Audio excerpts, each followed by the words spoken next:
Esto es para los gobiernos que se quejan de la mala situación, porque cuando vean verán que muchos están en la gloria.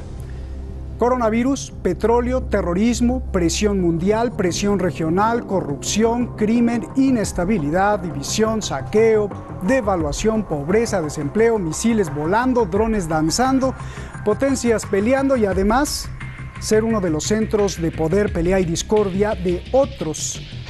Tanto que la primera declaración que hizo es ya no más. Un nuevo gladiador enfrenta todos estos problemas. ¿Podrá vencerlos?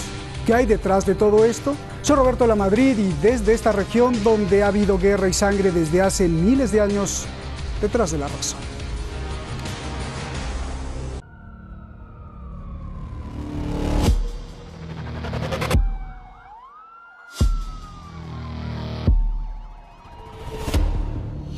La batalla contra el coronavirus en Irak.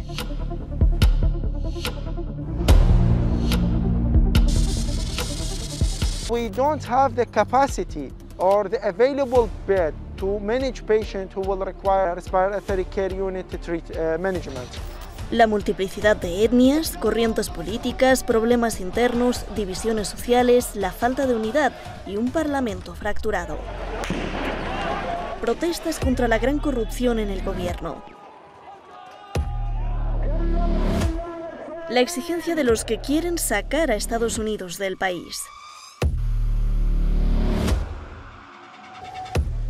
La exigencia de los que quieren que se quede. La posibilidad del resurgimiento de focos de terrorismo.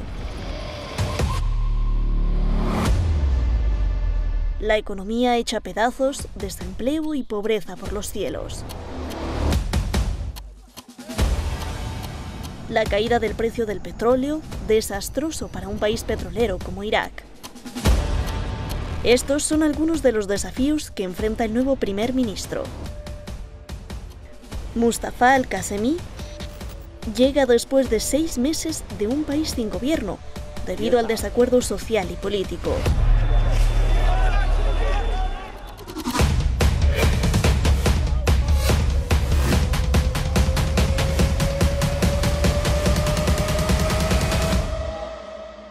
¿Quién es Mustafa?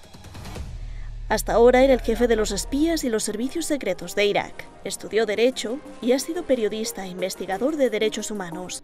Trabajó para la BBC de Londres, la revista Newsweek, el Channel 4 y el portal Al Monitor. Fue activista contra el régimen de Saddam Hussein. Como refugiado político vivió en Irán, Alemania, Suecia y Reino Unido. Se le conoce por sus buenas relaciones con todos. Apenas llegó al poder y lo primero que ha estremecido al mundo es decir que no dejará que su país siga siendo un tablero de ajedrez internacional, ni plataforma para que otros se ataquen.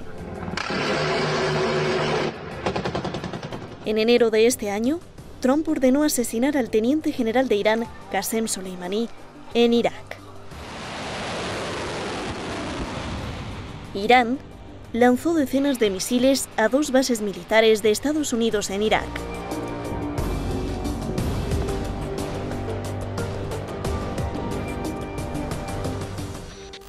Curiosamente, el nombramiento del nuevo primer ministro de Irak fue aplaudido tanto por Estados Unidos como por Irán. El secretario de Estado, Mike Pompeo, habló hoy con el primer ministro iraquí Mustafa Al-Qasemi. El secretario Pompeo dio la bienvenida al nuevo gobierno del primer ministro Qasemi. Discutieron el arduo trabajo por delante del gobierno iraquí, implementando reformas, abordando la COVID-19 y luchando contra la corrupción. El secretario y el primer ministro también discutieron el próximo diálogo estratégico entre Estados Unidos e Irak y cómo esperan trabajar juntos para proporcionar al pueblo iraquí la prosperidad y la seguridad que se merecen. Mike Pompeo, secretario de Estado de Estados Unidos. My name is Javad Zarif.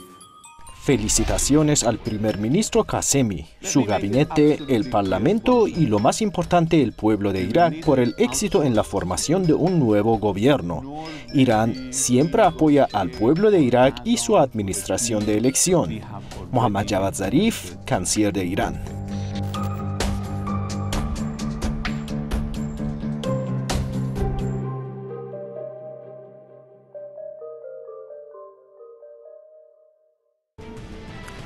Ahí está el documento. Muchísimas gracias al equipo de Detrás de la Razón. Muchísimas gracias a usted, como siempre. Gracias por todos esos comentarios en los programas anteriores. Verdaderamente un aluvión, una ola de comentarios que les agradecemos muchísimo, sobre todo el equipo y un servidor. Estamos para servirle. Vamos directamente con nuestros invitados. Usted lo conoce muy bien. Escritor, analista político, siempre levantando la voz y la espada para que se haga justicia en el planeta. Pablo Jofré Leal, allá en Chile. Y él es y ha sido asesor de los que dicen que mueven el mundo allá en Bruselas. Presidente de CAI Center, gran analista y gran investigador en España. Adrián Celaya, muchas gracias por estar con nosotros. Adrián, comienzo contigo. ¿Qué significa esto de que no dejará más que su país, Irak, sea la mesa de juego o el tablero de ajedrez internacional? Por favor, explícanos. Adelante. Bueno, vamos a ver. Esa declaración en sí misma es significativa, pero hay que esperar un tiempo para saber exactamente qué es qué tipo de consecuencias hay que extraer de la formación de este nuevo gobierno y de esta designación de un nuevo primer ministro.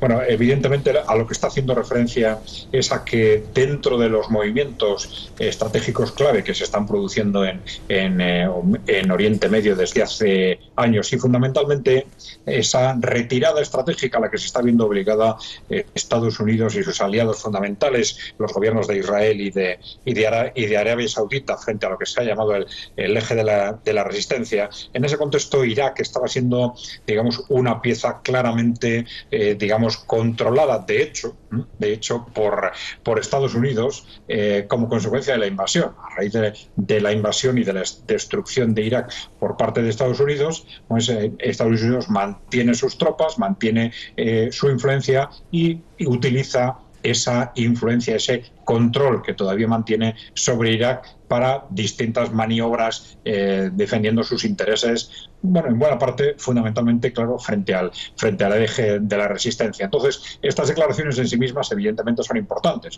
Es algo, digamos, a lo que está mirando, yo creo que todo Oriente Medio, tanto los de un eje como los del otro. Es decir, Irak puede ser, de alguna forma, el factor que rompa la balanza entre los dos grupos, y esto es algo que tendencialmente va a suceder en el tiempo a medida que Estados Unidos va perdiendo su influencia y que el pueblo iraquí como tal va recuperando el control de su país. Entonces, el cómo y el cuándo se produce este proceso es algo a lo que está mirando todo Oriente Medio e indirectamente todo el mundo. Por eso es tan importante una declaración de este tipo, independientemente de lo que haya realmente detrás o no. Pero simbólicamente está apuntando efectivamente a donde está mirando el conjunto del planeta.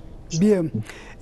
Pablo, pues ¿qué significa esto del primer nuevo ministro que dice que no va a dejar que pues su país sea, como me imaginé, ¿no?, una mesa de taberna donde los extranjeros se pelean? Creo que concretamente significa lo que Mustafa al-Qasemi ha dicho, que Irak no siga convertido en un campo de disputa, en un terreno donde otros dirimen las necesidades, los derechos y el futuro de Irak. En específico, creo que esto va dirigido esencialmente a este Estados Unidos que tiene bases militares en Irak, dirigido a este Estados Unidos que proporciona apoyo financiero, militar, logístico a los grupos terroristas que operan no solo en Irak sino también en Siria. Nos hemos enterado en los últimos días cómo se han trasladado terroristas de Daesh desde Siria a Irak precisamente para ir generando inestabilidad y desestabilización. El llamado a Mustafa al-Qasemi es muy claro. No queremos que Irak se convierta en un lugar desde donde se lancen misiles que generen atentados y la muerte de un general como fue el general Qasem Soleimani. No queremos que Irak sea utilizado como plataforma para agredir a Siria. No queremos que Irak sea un terreno donde se esté trabajando por la fragmentación, ya sea por consideraciones étnicas, religiosas o lo que sea, que solo va en beneficio precisamente de esta tríada conformada por el imperialismo, el sionismo y la Casa al Saud. es un mensaje claro, es una apuesta en referencia a que Irak efectivamente un país esencial cuando tú utilizas conceptos en la geopolítica internacional, cuando utilizas este tipo de conceptos en las relaciones bilaterales y multilaterales. Queremos ser un país soberano, dejen de desestabilizarnos, dejen de generar apoyo a los grupos que desde octubre del año pasado, en manifestaciones legítimas, indudablemente, contra la corrupción, contra el alto desempleo, contra una situación de inseguridad, además se genera la desestabilización por parte de Estados Unidos y sus aliados para tratar de aprovechar ese momento y fragmentar aún más a Irak. Ese es el mensaje de Mustafa al-Kazemi. Dejen tranquilo a Irak que desarrolle una política soberana, una política independiente y no la sigan presionando como ha sido desde el año 2003 a la fecha, con bases militares, con tropas norteamericanas, con británicos, ejerciendo presiones a nivel político, diplomático y militar. Bien, a ver Adrián, tú que eres especialista en esto, ya dijiste qué significa y lanzaste ahí los dados de cómo y cuándo.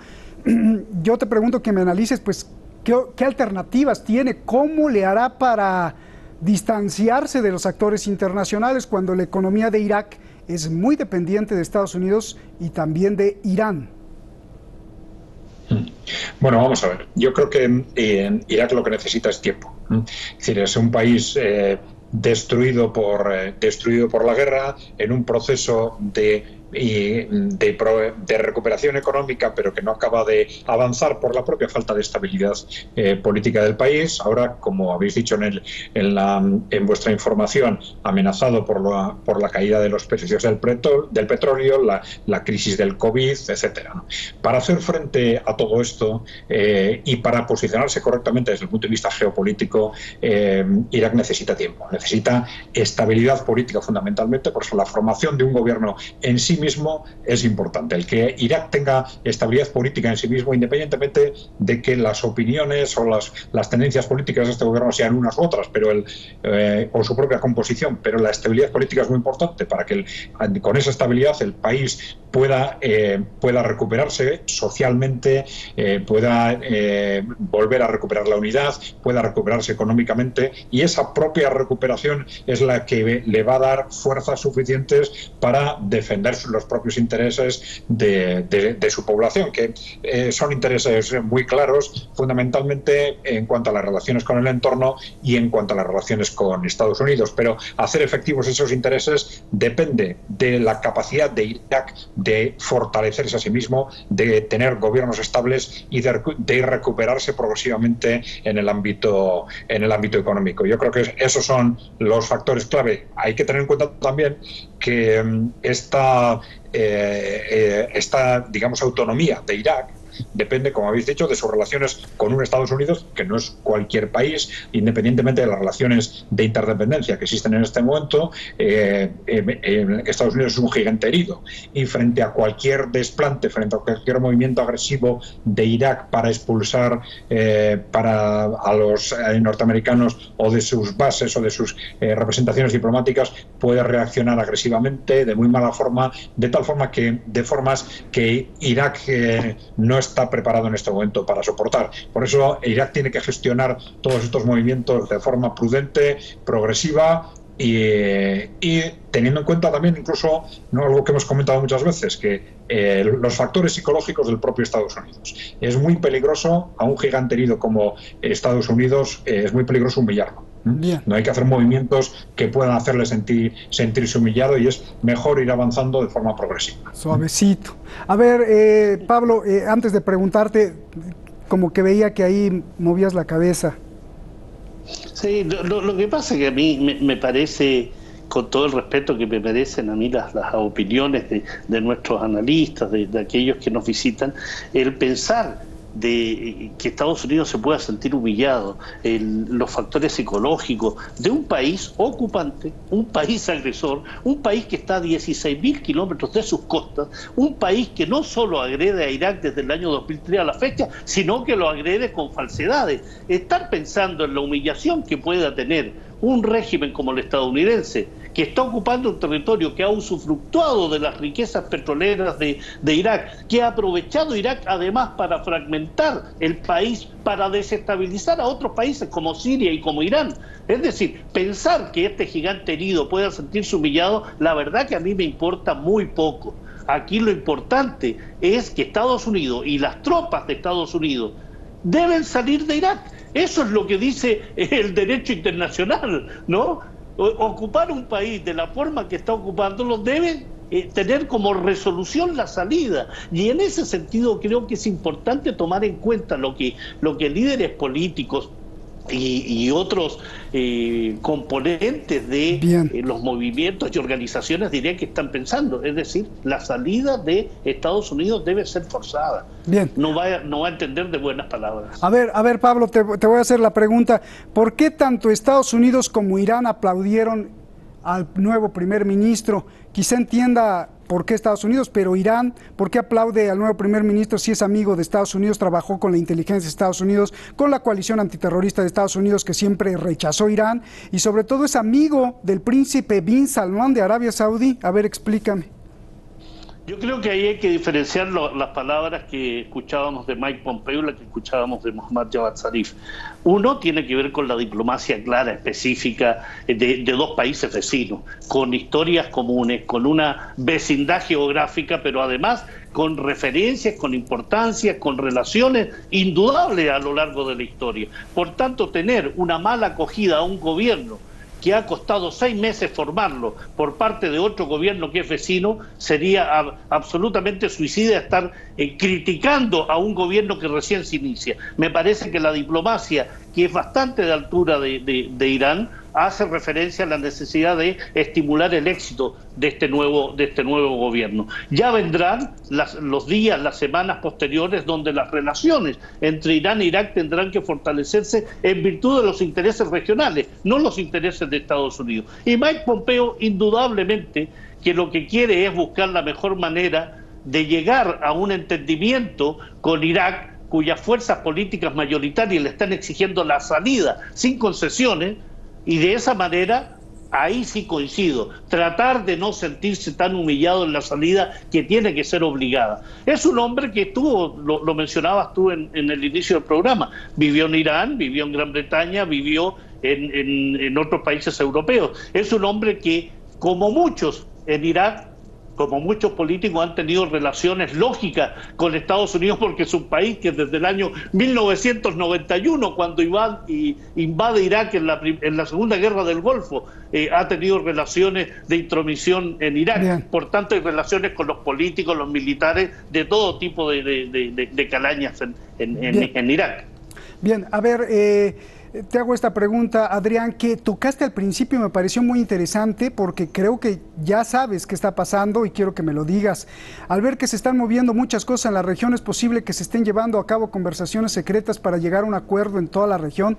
Vemos que Estados Unidos se está quitando, ayer se dio la noticia, los sistemas de defensa de Arabia Saudí, que el apoyo de Irán en Siria se está yendo, que el Consejo de Relaciones Internacionales de Rusia ha publicado que Rusia se cansó de Bashar al-Assad y que probablemente se quitará al presidente de Siria. El embajador ruso Alexander Aksenekov describió como un corrupto al presidente sirio. Al ver todo esto, al ver los movimientos de Libia, en Libia, los mercenarios, la exigencia de Turquía y ahora un primer ministro de Irak que se lleva con Estados Unidos y con Irán, ¿qué se está preparando?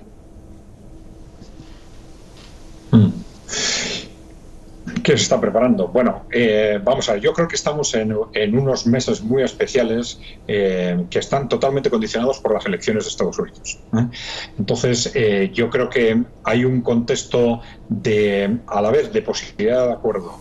Entonces, yo creo que hay dos contextos, digamos. Un contexto que va a ser formal, externo, público, en el que Estados Unidos va a asegurar transmitir, digamos, fortaleza y transmitir avances positivos desde el punto de vista de sus propios intereses, y un contexto subterráneo en el que frente a esa apariencia va a haber pactos que van a responder a una realidad de la que Estados Unidos no puede librarse, y es que va a tener que dar continuidad a esa progresiva retirada de unos u otros espacios en los que ha mantenido su hegemonía en el tiempo. Yo creo que por eso estos meses van a ser en ese aspecto sorpresivos, pero el contexto seguramente, desde el punto de vista de todo lo que tiene que ver con Estados Unidos, me da la sensación de que va a ser el que hablamos. Ya digo, externamente una transmisión de fuerza, de capacidad, de eficiencia, de dar pasos, de que se dan pasos positivos desde la perspectiva de los intereses de Estados Unidos,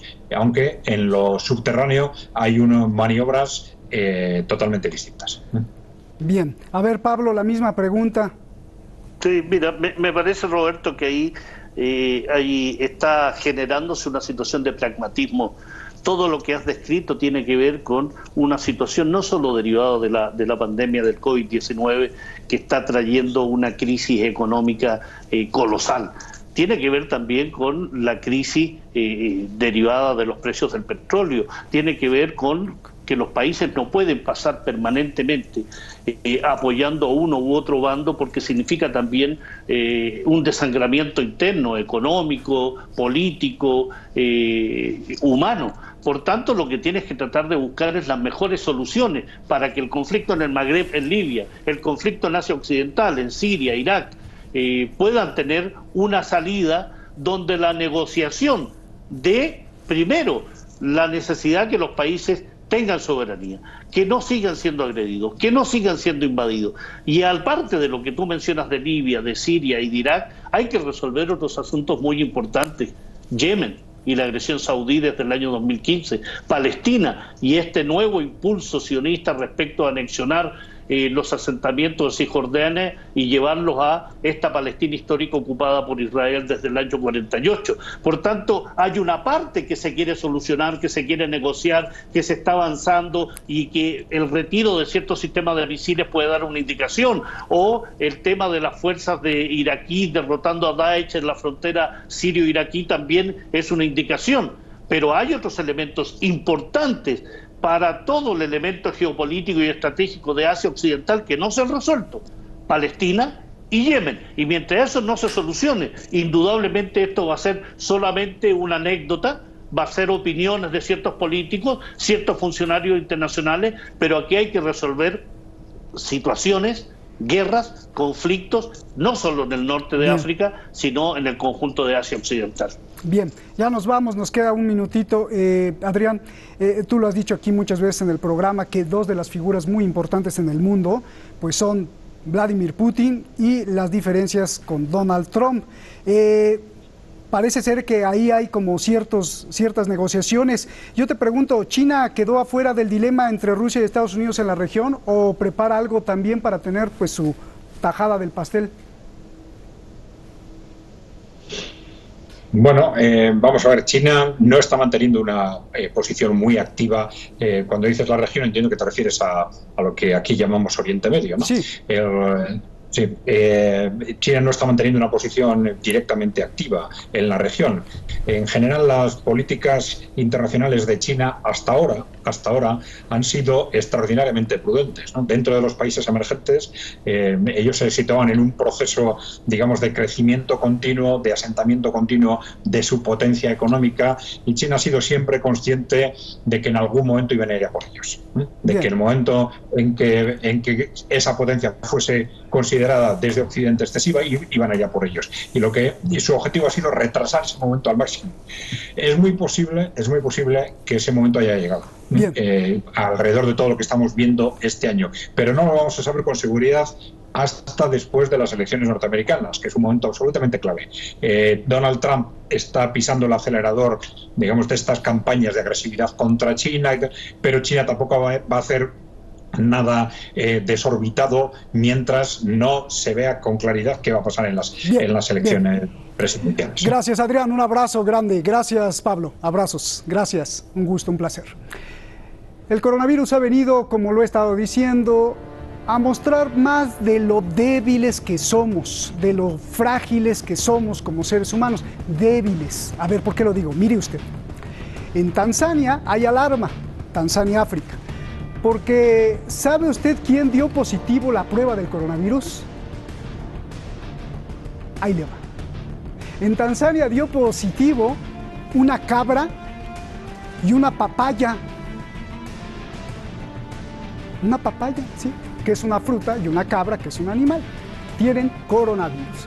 El presidente se enfureció, el de Tanzania. Él hizo a propósito la prueba para demostrar que los kits de prueba son una chapuza, que están mal hechos y defectuosos. Y está en alerta porque si dio positivo una papaya, imagínese la calidad y la precisión con los seres humanos. Dijo el presidente, y a menos que la papaya de verdad se haya contagiado de coronavirus, esto muestra y demuestra lo que le decía al principio. Qué débiles somos los seres humanos, pero débiles a la tentación de producir cualquier cosa para ganar dinero fácil y engañar con algo tan delicado como un kit para diagnosticar el coronavirus. Imagínense, qué simpáticos son los seres humanos, que no pierden la oportunidad para estafar, más bien, Bueno, ya me enojé. Gracias, buenas noches.